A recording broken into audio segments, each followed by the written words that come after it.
ventilação. E quais são os métodos que a gente dispõe, né, fisiologicamente para contribuir com a ventilação do nosso corpo. Bom, antes de falar isso, eu gostaria de deixar claro para vocês vão ver no livro, e se fala muito em doenças respiratórias quando a gente tem alteração da complacência e da elastância.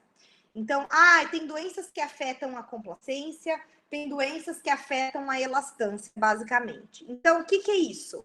Complacência é a habilidade do pulmão de se esticar, ou seja, a distendibilidade de um corpo. Então, são grandezas basicamente opostas. Então, quando a gente está falando em complacência, eu estou falando da facilidade ou dificuldade de se estender. Eu vou mandar um vídeo para vocês, né?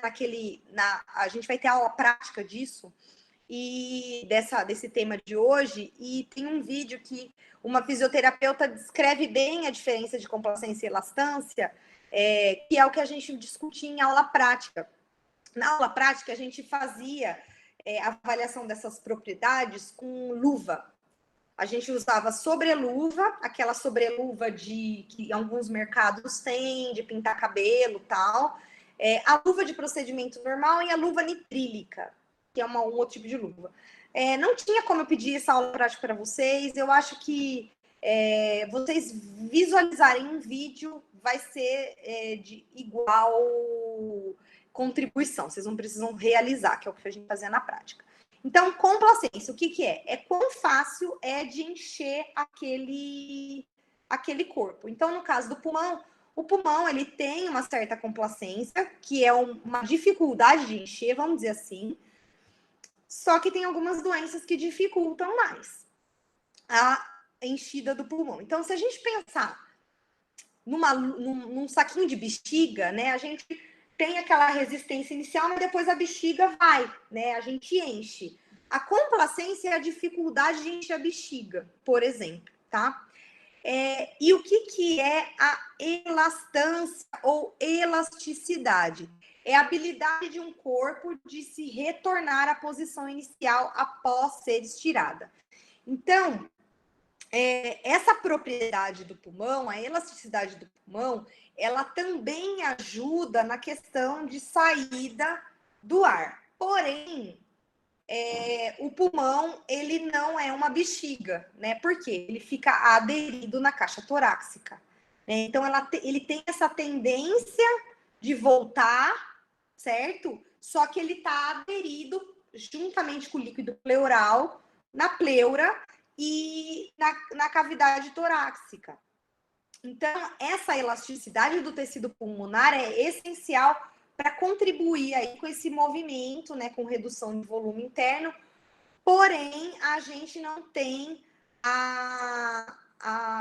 e não é igual uma bexiga, que o ar sai tudo, né? Então, até por isso que vocês vão ver, a gente não tem um pulmão vazio, a gente tem uma ventilação do pulmão, porque o pulmão nunca fica vazio, sem ar, sempre fica um ar residual dentro do pulmão. Então, quero que vocês entendam essa diferença. Complacência é a habilidade dele se esticar, e elastância é a capacidade de se voltar à posição inicial. Então, quando a gente enche uma bexiga ou um saquinho de supermercado, qual deles consegue voltar à posição de repouso após o enchimento? Mais fácil. A bexiga ou o saquinho de supermercado? O que acontece com o saquinho de supermercado quando a gente enche? Mesmo que a gente largue a boca aberta, fica uma quantidade de ar ali solta, né? A bexiga não. Por conta dessa propriedade elástica da bexiga, ela consegue voltar, retrair e expulsar todo o ar. Então, eu não vou me aprofundar nesse assunto, vocês vão ver um vídeo que eu vou mandar para vocês, e a gente vai voltar a discutir isso na segunda-feira, tá? Quando a gente resolver as questões e na resolução das questões, vocês vão ver o vídeo e a gente vai discutir, tá? Para ver se ficou alguma dúvida. Aqui é básico. Complacência é a propriedade dele de se esticar e a elastância é a capacidade dele de voltar à posição após o estiramento. Por que eu queria falar isso? Por conta da questão da ventilação. Então, é aquilo que eu queria, eu já falei para vocês. Quando eu passei... Ixi, deu pau aqui, peraí, pessoal.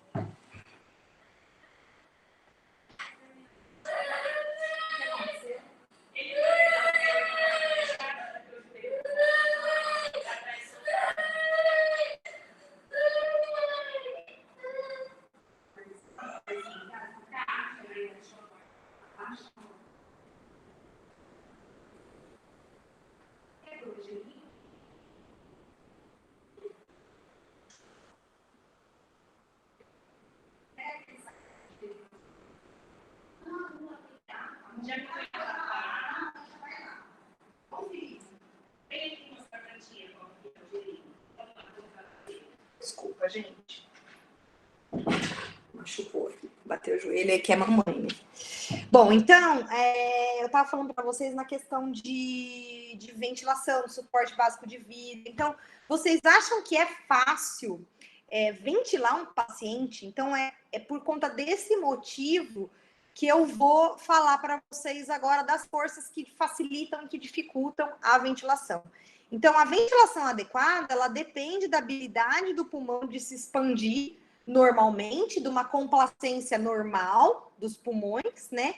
Então, eu preciso que o ar expanda. Então, quando o pulmão ele é normal, ele tem uma certa resistência a esticar, né? Igual a bexiga, por exemplo. Porém, a elasticidade é essencial para contribuir com a saída do ar. Então, eu preciso, né? O tecido pulmonar, ele tem uma certa complacência, que é uma resistência à insuflação, vamos dizer assim. Porém, essa resistência à insuflação é em virtude dessa tendência dele de retornar à posição inicial. Então, a complacência, ela é uma força que teoricamente dificulta a expansão pulmonar. Então, se a gente juntar né, essa complacência do pulmão, ela é em virtude da propriedade elástica dos pulmões, do tecido pulmonar. É um tecido. Então, ele oferece uma certa resistência para se insuflar, vamos dizer assim. E a complacência do pulmão junto com a caixa torácica, ela é chamada de complacência do sistema respiratório. Então, é isso que dificulta a gente insuflar, enfiar ar, vamos dizer assim, ventilar um paciente que está desacordado. Porque no caso do paciente desacordado, a gente não tem a contribuição desacordado com parada respiratória, a gente não tem o auxílio das musculaturas que contribuem com a alteração de volume para o ar entrar. Então, quando a gente ventila um paciente, a gente tem uma elevada dificuldade de ventilar esse paciente, tem que fazer, de fato, muita força por conta dessa complacência do sistema respiratório, que é uma força contrária à expansão do pulmão, tá? Só que a gente tem essa dificuldade, né? Lembrando que se o pulmão está sozinho, está solto da caixa torácica, ele é mais fácil de ser insuflado. Vocês vão ver um vídeo na aula prática que vai ajudar bem a visualizar essa facilidade aí, né? Só que a complacência do sistema respiratório, dos pulmões dentro da caixa é maior. Então, quando a gente vai ventilar um paciente, existe uma grande dificuldade, a gente tem que fazer muita força, é muito mais força do que encher uma bexiga, tá? A gente está enchendo uma bexiga dentro de uma caixa que oferece a resistência. Então, a complacência é uma força que dificulta a expansão pulmonar, tá? Só que a gente tem uma série de forças que contribuem para a expansão pulmonar, que facilitam, que trabalham a favor, que a gente vai discutir. Bom, uma outra força contrária à expansão pulmonar é a resistência das vias aéreas, né? O que é a resistência das vias aéreas? Como a gente tem a resistência, ela é em função dos raios, da viscosidade e do comprimento do sistema. Porém, o comprimento do sistema não muda, que é todo o trajeto, né, das vias aéreas até chegar nos alvéolos.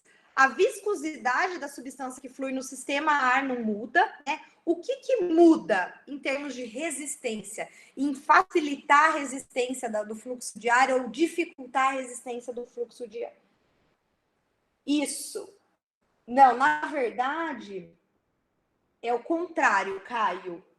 Quando na verdade, esse é um conceito que é bem complexo. Por isso que eu quero que vocês assistam o vídeo. Quando a gente tem uma dificuldade de expandir, a gente tem uma que não é muito complacente, é uma complacência reduzida. É o contrário do que a gente pensa.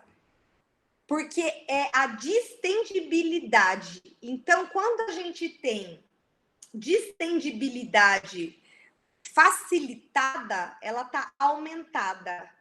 A complacência está aumentada. E quando é difícil de esticar, a gente tem a complacência reduzida. Então, é um conceito bem difícil, dá nó na cabeça, mas é isso. Quanto mais complacente, mais fácil de insuflar. Tá? Então, quando a gente tem uma complacência reduzida, em algumas doenças, por exemplo, de fibrose pulmonar, que aquela fisioterapeuta vai falar bem, a gente tem a complacência reduzida, a gente tem a dificuldade da entrada do ar, porque é difícil do pulmão dele encher, tá? Então, é complacência reduzida, o contrário.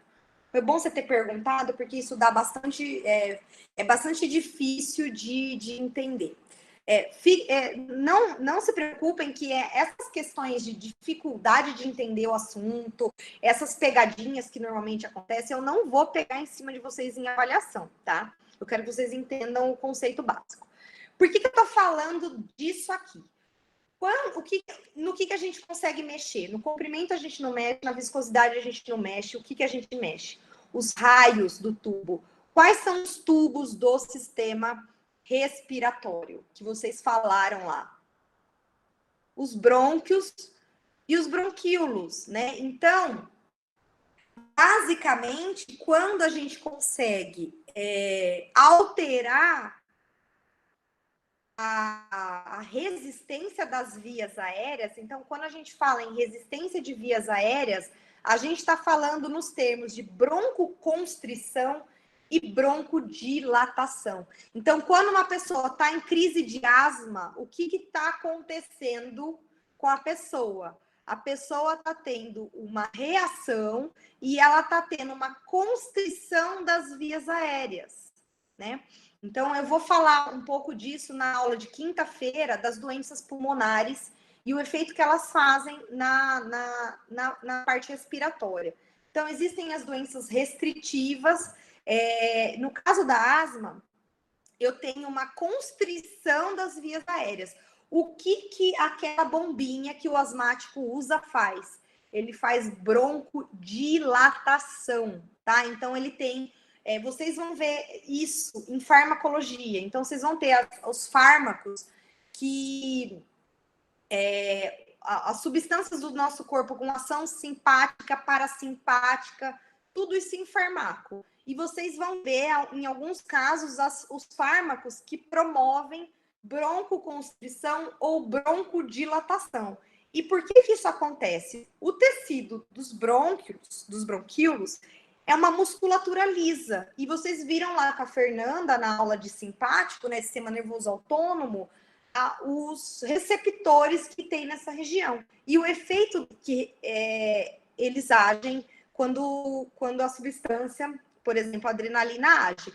Então, lá nos bronquíolos, que sendo uma musculatura lisa, né, eu tenho nos bronquíolos os receptores beta-2, né? Então, qual que é a ação da adrenalina em receptor beta-2? Fazendo um gancho rapidinho com a aula de autônomo, ele faz dilatação.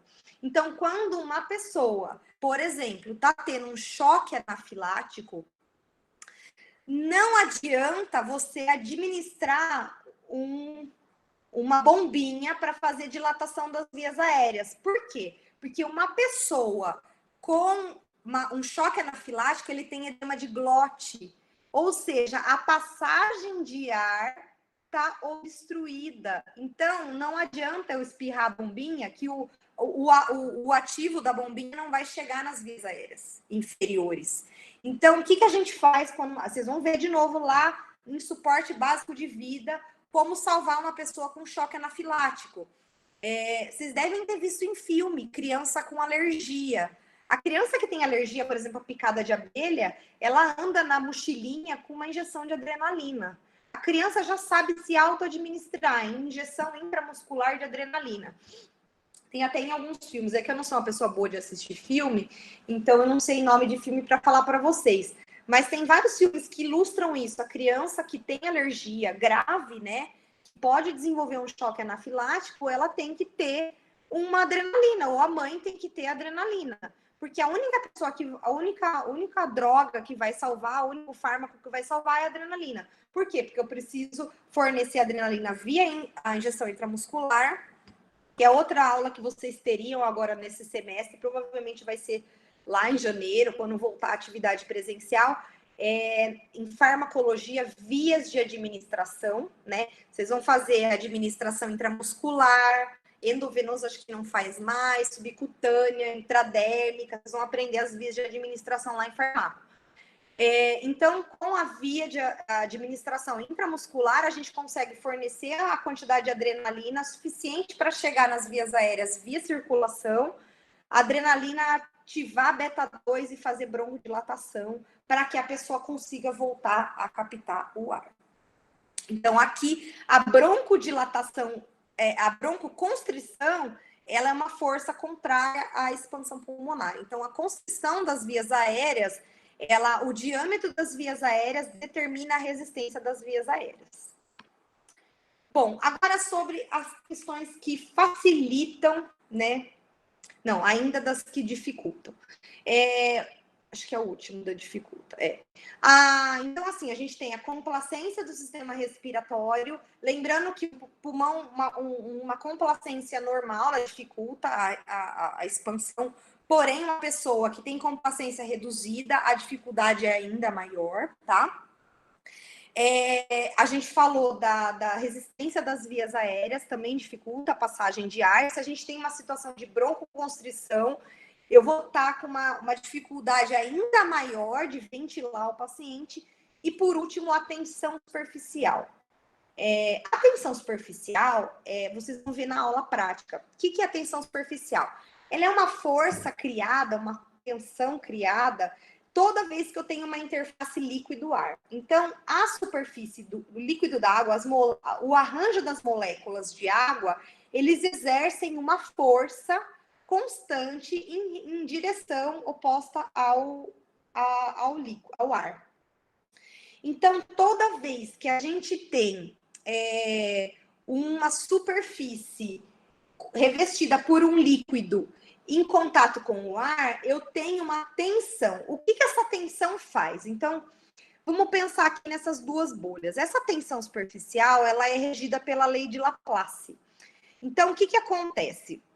Eu tenho aqui uma bolha que está revestida por uma película de água e uma bolha menor também por uma película de água. Essa tensão da água, ela faz com que eu tenha uma pressão na bolha, tá? Só que essa pressão, ela é uma grandeza inversamente proporcional ao raio, né? Por que eu tô falando isso? O que a gente tem? Os nossos alvéolos, cada um é de um tamanho. Então, isso aqui é como se a gente estivesse falando dos alvéolos pulmonares. Então, o que aconteceria? Né? O que acontece num pulmão sem surfactante, que eu vou falar já, que vocês já devem ter visto na histologia. O que acontece aqui? Eu tenho uma bolha, os alvéolos, cobertos com líquido. Essa tensão superficial é essa força que esse líquido está exercendo. O que ele faz? Qual que é a força tendencial dessa força? Eu tenho que, quanto menor a bolha, maior a pressão. Então, por quê? Porque a lei de Laplace, ela a força ela é inversamente proporcional ao raio. Então, aqui, se eu tenho um raio de 2, eu tenho uma pressão de 3. A tensão é sempre igual que a tensão superficial, tá? No caso de um raio menor, de 1 aqui, a tensão 3, que é a mesma tensão superficial, o que acontece com a pressão? Aumenta. Bom, voltando àquela questão do gradiente de força do ar. O ar flui do lugar de maior pressão para o lugar de menor pressão. Lembram disso que eu falei no começo da aula? O que aconteceria? E lembrando que a gente tem a árvore pulmonar, os alvéolos são todos interligados. Mas o que aconteceria com os alvéolos se eu tivesse diferentes pressões nos diferentes alvéolos, em virtude do tamanho? Então, eu tenho aqui um alvéolo grande e um alvéolo pequeno, certo? Se eu não tenho nada que mude essa tensão superficial, o que acontece? A pressão nessa bolha menor é maior do que a pressão da bolha maior. O que vai acontecer? O que aconteceria? Falam para mim. O que vocês acham que aconteceria com o ar? Qual seria a tendência de movimentação do ar aqui? Vocês acham que o ar vai sair da bolha maior e encher o alvéolo menor, ou ele vai sair do alvéolo menor e encher a bolha maior, pensando no raciocínio que eu falei para vocês no começo da aula, o gradiente? Então, vocês acham que vai da bolha maior para a bolha menor ou da bolha menor para a bolha maior? Coloca aí no chat. Do menor para o maior. Isso, o pessoal está respondendo. Vai, respondam aí para mim, participem. Ótimo, né? Mas a gente... o raciocínio óbvio, quando a gente vê uma bolha menor, sem todo esse conceito que eu estou falando para vocês, o que a gente tende a pensar? Que o ar vai sair do lugar que está mais cheio para o lugar que está menos cheio, não seria isso? Isso, vocês estão certos, mas eu acho que se a gente não tivesse tido esse conceito todo de gradiente de pressão e da lei de Boyle, vocês não conseguiriam responder corretamente aqui. Por quê? Porque, de fato, ele sai da bolha com maior pressão, que é a bolha menor, para a bolha de maior pressão. O que aconteceria no pulmão se tivesse isso? Eu teria uma tendência de colabar alvéolos menores, né? Então, eu teria a tendência de esvaziamento dos alvéolos menores por conta desse fluxo de ar. E o que acontece nos alvéolos? Não, eu tenho uma distribuição igual de ar nos alvéolos. Por quê? Porque existe tensão superficial? Não existe a tensão superficial. Por que não existe a tensão superficial nos alvéolos? Porque a gente tem a produção de surfactante, né? Então, o surfactante, ele é uma substância fisiológica que ajuda a contrabalancear essa força que dificulta a expansão pulmonar. Então, essa força aqui, voltando ao slide, ela tem tendência... Nossa, engasguei. Boca seca. Ela tem a tendência de colabar. Então, é uma força contrária à expansão. Por isso que eu estou falando da tensão dentro da expansão, dificulta a expansão. Já o surfactante, ele é uma substância que quebra essa tensão superficial.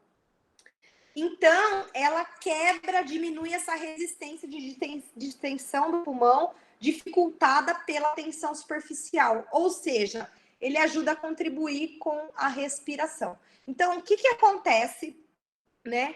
Eu tenho o surfactante, ele é agente tensivo, que interrompe essas forças coesivas das moléculas de água. É uma mistura de fosfolipídio, proteína e íons, e ele acaba sendo mais concentrado nos alvéolos menores para igualar as pressões.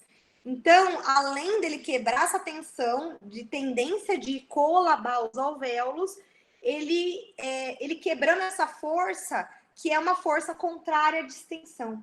Então, ele facilitaria a expansão. Então, o que a gente falou? Quais são as forças que dificultam a expansão pulmonar? A complacência do sistema respiratório, voltando aqui, a complacência do sistema respiratório, o diâmetro das vias aéreas pode dificultar, e a tensão superficial. Então, a gente tem aqui três forças que dificultam a expansão. O diâmetro das vias aéreas, ele pode... Normalmente, a gente tem substâncias que fazem broncodilatação, que é no caso da ativação do sistema nervoso simpático. Não coloquei isso na aula. E a questão da complacência não tem o que seja feito, né? Mas o surfactante, ele quebra a tensão superficial, que seria uma força contrária, que seria a terceira força aí que dificulta a expansão. Então, a produção do surfactante, os professores lá na verdade, ela já é própria do pulmão, a complacência. Então, quando a gente tem o pulmão, a gente tem a complacência normal desse pulmão, certo? Agora, quando a gente tem uma complacência, lembrando qual é o conceito de complacência? É a distendibilidade do corpo. Quando o corpo, né, o pulmão, ele não consegue se distender, é porque a distendibilidade dele está reduzida. Por isso que a complacência está reduzida. É o contrário do raciocínio, tá? Então, isso gera... Aí, Bianca, a Sara que perguntou da questão da complacência. Conseguiu entender? Quando a gente tem uma distendibilidade prejudicada por uma fibrose, por exemplo, ela está prejudicada, ela está reduzida, a complacência está reduzida. Tá? É assim que a gente discute, gera... Isso, exatamente. Então, o que dificulta a expansão é a redução da distendibilidade, a redução da complacência, exatamente. Tá? Exatamente. Agora, deixa eu ver aqui. Os alvéolos são de diferentes tamanhos e pela presença do surfactante não colado. Exatamente, é isso. E eu tenho, normalmente, se não, os alvéolos... os alvéolos... na verdade, a questão é que a pressão nos alvéolos menores seria maior, então seria eu teria a tendência de colabar, mas a tensão superficial seria igual, a dificuldade aí de expansão seria igual, mas eu teria uma pressão maior gerada porque o volume do alvéolo menor está diminuído, então a pressão maior, então ele tende a empurrar o ar de uma forma mais eficiente, né? Então ele teria... É isso mesmo, Gabriela, eu vou explicar isso. Isso. Acho que eu respondi tudo, né? Então, um surfactante não colaba, normalmente a gente tem surfactante mais concentrado nesses alvéolos menores para contrabalancear, e aí eu tenho uma igualdade de pressão entre os alvéolos. Todos os alvéolos têm pressão igual. Então, os bebês prematuros, o que acontece? Acontece que o pneumócito 2, que é a célula responsável pela produção de surfactante, ele começa a produzir surfactante a partir ali do 6º, 8º mês, né? Mais ou menos a partir da 36ª semana de vida intrauterina. E aí, o que acontece? Acontece que quando ele não tem a produção de surfactante, quando ele está dentro da barriga, ele não está fazendo ventilação. Né? Todo o aporte de oxigênio dos bebês na vida intrauterina é via cordão umbilical, né? Estou fornecendo toda a circulação, né, pela placenta para o bebê. E aí, quando o bebê sai, o que acontece? Eu tenho ali uma certa... existe durante a formação do pulmão, eu tenho a expansão do pulmão, ele está preso, mas o ar vai entrar por diferença de pressão, que a pressão está reduzida lá. E aí, o que acontece? Se eu não tenho surfactante que iguale as pressões dentro dos alvéolos, eu colabo e aí o bebê entra em sofrimento, né? que é a síndrome do sofrimento respiratório do recém-nascido. Aí o bebê tem a colabação aí desses alvéolos, de alguns alvéolos, e que aí o bebê precisa ir para UTI neonatal, tá? Então, é isso aí. Então, o surfactante, né, existe o corticoide, né, que vocês vão prescrever lá na clínica, que tem ação anti-inflamatória, que é o Decadron, que é a betametasona. Vocês vão ver lá na frente, talvez vocês já tenham tomado algum desses remédios por dor, ou talvez até nunca. Ele induz a maturação desse pneumócito 2, né? Por reações, porque ele também tem várias ações celulares, o corticoide, e ele induz aí a maturação do pneumócito. Então, quando tem-se a previsão ai, gente, 5 para meio-dia.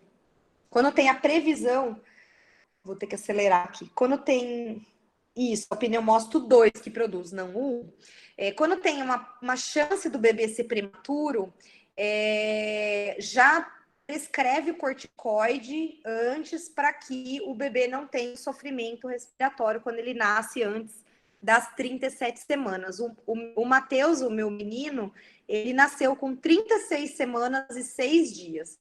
Mas o médico achou, com 34 semanas, ele já mandou tomar corticoide, e aí não deu problema nenhum. Ele já nasceu e já foi para o quarto, deu tudo certo.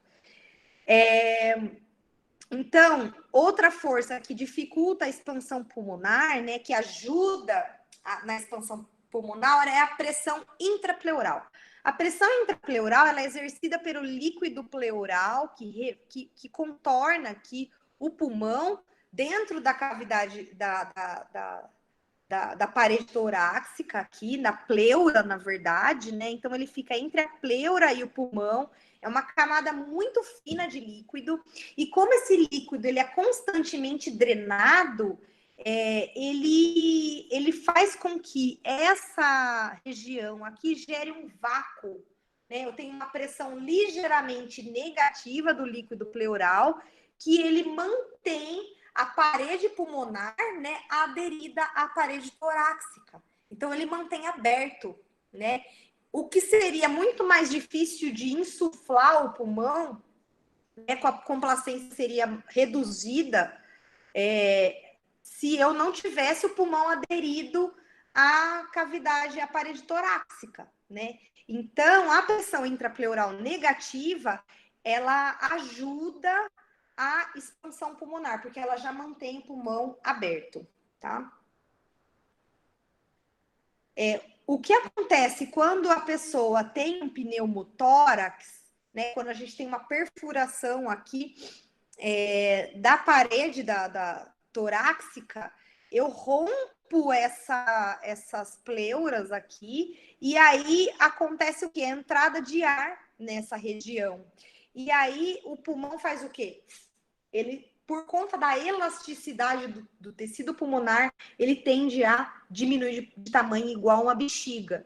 E aí a pessoa não morre, a pessoa vai para o hospital, ela faz uma remoção de ar aqui com uma bomba, né, de todo o ar aqui, fecha essa perfuração cirurgicamente para que eu consiga novamente insuflar o pulmão e mantê-lo aderido aqui. Então, é um procedimento de drenagem desse ar que entrou aqui, que não tem ar aqui, é um líquido, né? Que essa situação é chamada de pneumotórax, né? Nesse slide, aqui, ele ilustra as pressões alveolar e intrapleural, né? Então, eu mostrei para vocês aqui nesse slide que a pressão intrapleural, ela está sempre negativa. Por quê? Porque ela está sempre fazendo um vácuo para que o pulmão fique esticado, vamos dizer assim. Então, a pressão intrapleural, ela está sempre negativa. Então, quando a gente olha aqui, ela é sempre negativa, -3, e durante a inspiração, ela tende a ficar mais negativa ainda, né? Então, com vamos dizer assim, o aumento de volume, né, da caixa torácica reduz a pressão. Tanto a pressão alveolar quanto a pressão intrapleural. Então, porque a redução de volume, o aumento de volume promovido pela expansão da caixa torácica diminui tanto a pressão alveolar, lembra que a grandeza é inversamente proporcional. Aumento de volume diminui pressão. Aumentou o volume durante a inspiração, vai fazer o quê? Diminui pressão, tanto alveolar quanto intrapleural. Só que a pressão intrapleural já é negativa, então ela passa de -3 para -6. E ela passa aqui de 0 para -1. Então, quando eu tenho isso, a parede fica mais distendida ainda e a redução de pressão dentro do alvéolo faz com que o ar entre, tá? E aí, durante a expiração, o que vai acontecer? Tá aqui, ó, volume de ar movido. Cerca de meio litro aqui entra no pulmão, tá? Durante a expiração, o que acontece? O relaxamento do diafragma e dos músculos intercostais externos e escalenos, eu tenho uma redução, né, da caixa torácica. Diminui o volume e faz o quê? Que a pressão sobe. Então, eu tenho uma subida da pressão alveolar aqui para esse ponto aqui, A4. E eu tenho também um retorno da pressão intrapleural para B3, que é o basal, que é sempre negativo. Tá? Então, eu tenho aqui com isso, se eu tenho redução do volume, faz o que? A pressão sobe, como vocês viram aqui, e o que faz com o ar? Exala. Então, o ar sai. Tá? Então, é isso que faz a movimentação de ar.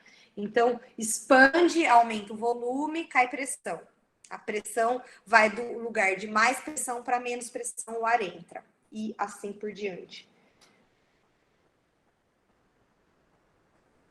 Se houver, o Caio perguntou, se houver entrada de ar, o pulmão não insufla nada? Você está falando no pneumo?